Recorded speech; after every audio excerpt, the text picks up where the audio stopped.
Ukraine रूस युद्ध के बीच दशकों तक तटस्थ रहने वाले फिनलैंड और स्वीडन ने नेटो में शामिल होने की घोषणा की है। फिनलैंड की प्रधानमंत्री सना मारिन और राष्ट्रपति सॉली नीनिस्टो ने गुरुवार को कहा कि नेटो की सदस्यता के लिए जल्द ही आवेदन दाखिल करेंगे। हालांकि इस ऐलान के बाद रूस ने फिनलैंड और स्वीडन को अंजाम भुगतने की धमकी दी है। रूस ने इससे पहले नेटो में शामिल होने पर फिनलैंड के पास परमाणु हथियार और हाइपरसोनिक मिसाइल तैनात करने की धमकी दी थी। ऐसे फिनलैंड के ऐलान के बाद माना जा रहा है रूस बौखलाहट में कुछ बड़ा कदम उठा सकता है। ऐसे में आइए जानते हैं कि क्या है नेटो जिसमें फिनलैंड शामिल होना चाहता है। रूस यूरोप में नेटो के विस्तार का विरोध क्यों कर रहा है? कैसे नेटो के चलते ही रूस ने यूक्रेन पर हमला किया था?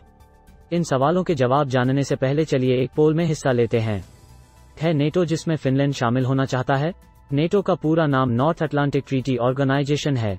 यह यूरोप और उत्तरी अमेरिकी देशों का एक सैन्य और राजनीतिक गठबंधन है। 4 अप्रैल 1949 को अमेरिका, ब्रिटेन और फ्रांस समेत 12 देशों ने सोवियत यूनियन का मुकाबला करने के लिए इसकी स्थापना की थी। नेटो में अब 30 सदस्य देश हैं, जिनमें 28 यूरोपीय और 2 उत्तर अमेरिकी देश हैं। इस संगठन की सबसे बड़ी जिम्मेदारी नेटो देशों और उसकी आबादी की रक्षा करना है। नेटो के आर्टिकल 5 के मुताबिक इसके किसी भी सदस्य देश पर हमले को नेटो के सभी देशों पर हमला माना जाएगा। फिनलैंड की प्रधानमंत्री सना मारिन और राष्ट्रपति सॉली नीनिस्टो ने गुरुवार को नेटो में बिना देर किए शामिल होने को समर्थन देने की घोषणा कर दी है। इसके कई संकेत पहले से ही मिल रहे थे, खासतौर से यूक्रेन पर रूस के हमले के बाद। फिनलैंड में हाल ही में कराए एक सर्वे में देश के 76% लोग इस कदम के पक्ष में थे। फिनलैंड ने कहा है कि नेटो की सदस्यता उसकी सुरक्षा को मजबूत करेगी। हालांकि इस साल जनवरी में जब रूसी सेना यूक्रेन से लगी सीमा के पास जमा हो रही थी तो फिनलैंड की प्रधानमंत्री ने कहा था कि उनके देश के नेटो से जुड़ने की संभावना बहुत कम है। रूस यूरोप में नेटो के विस्तार का विरोध क्यों कर रहा है? नेटो का विस्तार रूस के लिए संवेदनशील मुद्दा है। वह इसे अपनी राष्ट्रीय सुरक्षा के लिए खतरा बताता है। यूक्रेन पर हमले के लिए भी वह इसे बड़ी वजह बताता है। रूस की 1300 किलोमीटर लंबी सीमा फिनलैंड से मिलती है। उसके लिए फिनलैंड एक बफर जोन है। रूस कतई नहीं चाहता कि नेटो उसके इतने करीब आए, इसीलिए रूस फिनलैंड के भी नेटो में जाने का विरोध करता है। फिलहाल नाटो के सदस्य देशों Norway, Poland, Estonia, Latvia, Lithuania की रूस के साथ करीब 1200 किलोमीटर लंबी सीमा है। अगर फिनलैंड भी नेटो में आ जाता है तो यह बढ़कर 2 गुनी हो जाएगी। रूस और फिनलैंड का इतिहास क्या रहा है? रूस ने फिनलैंड पर कई बार हमला किया था और यहां तक कि 19वीं सदी की शुरुआत से 1917 तक इसे एक ऑटोनॉमस डची के रूप में शामिल भी कर लिया था।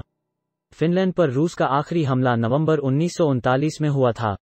रूसी आक्रमण के खिलाफ सैन्य प्रतिरोध और तथाकथित फिनिशाइजेशन के कारण सोवियत वर्चस्व के विरुद्ध स्वतंत्र रूप से रह सका। फिनलैंड सैन्य और विदेश नीति के संदर्भ में अभी तक तटस्थ ही रहा है और नेटो में शामिल नहीं हुआ। इसके साथ ही फिनलैंड वार्सा संधि में शामिल भी नहीं हुआ, जबकि रूस चाहता था कि वो इसमें शामिल हो। हालांकि अब यूक्रेन पर रूस के हमले ने इन देशों की सोच और फैसले को बड़े स्तर पर प्रभावित किया है। रूस आखिर नेटो और फिनलैंड को धमकी क्यों दे रहा है? रूस के राष्ट्रपति पुतिन का मानना है कि पश्चिमी देशों ने 1990 में ये वादा किया था कि पूर्व की ओर नेटो 1 इंच भी विस्तार नहीं करेगा, लेकिन इस वादे को तोड़ा गया। यूक्रेन पर हमला करने के अगले दिन ही रूसी विदेश मंत्रालय ने कहा था कि अगर फिनलैंड और स्वीडन नेटो में शामिल होते हैं, जो कि एक सैन्य संगठन है, तो इसके गंभीर सैन्य और राजनीतिक परिणाम होंगे और रशियन फेडरेशन को जवाबी कदम उठाने पड़ेंगे। रूस ने 15 अप्रैल को नेटो को चेतावनी दी थी कि अगर फिनलैंड नेटो में शामिल हुए तो रूस यूरोप के बाहरी इलाके में परमाणु हथियार और हाइपरसोनिक मिसाइल तैनात कर देगा। रूस की सुरक्षा परिषद के डिप्टी चेयरमैन दिमित्री मेदवेदेव ने परमाणु हमले की चेतावनी भी दे दी। उन्होंने कहा था कि परमाणु मुक्त बाल्टिक सागर को लेकर कोई बातचीत नहीं होगी। यहां रूस का कालिनिनग्राद क्षेत्र है जो पोलैंड और लिथुएनिया के बीच में है। रूसी सरकार के प्रवक्ता दिमित्री पेस्कोव ने गुरुवार को कहा कि अगर फिनलैंड नेटो में शामिल होता है तो उसे अंजाम भुगतना होगा। फिनलैंड के कदम से यूरोप में स्थिरता और सुरक्षा में मदद नहीं मिलेगी। नेटो में जाने से फिनलैंड को कितना फायदा होगा? एक्सपर्ट्स का मानना है कि फिनलैंड अगर नेटो में शामिल होता है तो यह बेहतरीन होगा। नेटो के बुनियादी सिद्धांतों में से एक है कलेक्टिव डिफेंस, यानी एक या एक से ज्यादा सदस्यों पर हुआ हमला सभी सदस्य देशों पर हमला माना जाएगा। नेटो के सेक्रेटरी जनरल स्टोल्टेनबर्ग के शब्दों में all for one, one for all, यही एक के लिए सब, सबके लिए हर एक की सुरक्षा गारंटी है, जो बदले घटनाक्रम में यूरोपीय देशों के लिए नेटो सदस्यता को आवश्यक बनाती है। यूक्रेन की स्थितियां एक हाइपोथेसिस बना रही हैं। अगर कल को युद्ध हुआ, उस स्थिति में कोई देश अकेला नहीं रहना चाहता है।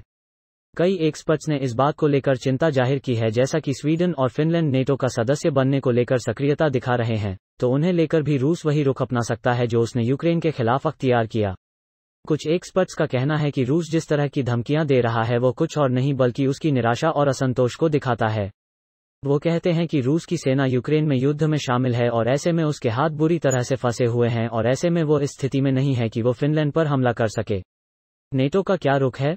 1995 में यूरोपीय संघ में शामिल होने के फिनलैंड और स्वीडन औपचारिक तटस्थता से सैन्य गुटनिरपेक्षता में बदल गए। दोनों देश पहले से ही नेटो पार्टनर हैं, अभ्यास में भाग ले रहे हैं और गठबंधन के साथ खुफिया जानकारी का आदान प्रदान कर रहे हैं। फिनलैंड पहले ही नेटो के जीडीपी के 2% के रक्षा खर्च के लक्ष्य को पूरा कर चुका है, जबकि स्वीडन ऐसा करने के लिए तैयार है। वहीं ब्रिटिश प्रधानमंत्री बोरिस जॉनसन और फ्रांस के राष्ट्रपति ने फिनलैंड के नेटो से जुड़ने के फैसले का स्वागत किया है। आगे क्या होगा? फिनलैंड के राष्ट्रपति, प्रधानमंत्री और वरिष्ठ कैबिनेट मंत्री रविवार को बैठक करेंगे। इसमें नेटो सदस्यता के लिए आवेदन करने पर औपचारिक फैसला लिया जाएगा। इसके बाद इस फैसले को अगले हफ्ते की शुरुआत में संसद में मंजूरी के लिए रखा जाएगा। क्या रूस ने नेटो में जाने की इच्छा पर ही यूक्रेन पर हमला किया था? 1991 में सोवियत संघ के बिखरने के बाद बने यूक्रेन को शुरू से ही रूस अपने पाले में करने की कोशिशें करता आया है। हालांकि यूक्रेन रूसी प्रभुत्व से खुद को बचाए रखने के लिए पश्चिमी देशों की ओर झुका रहा।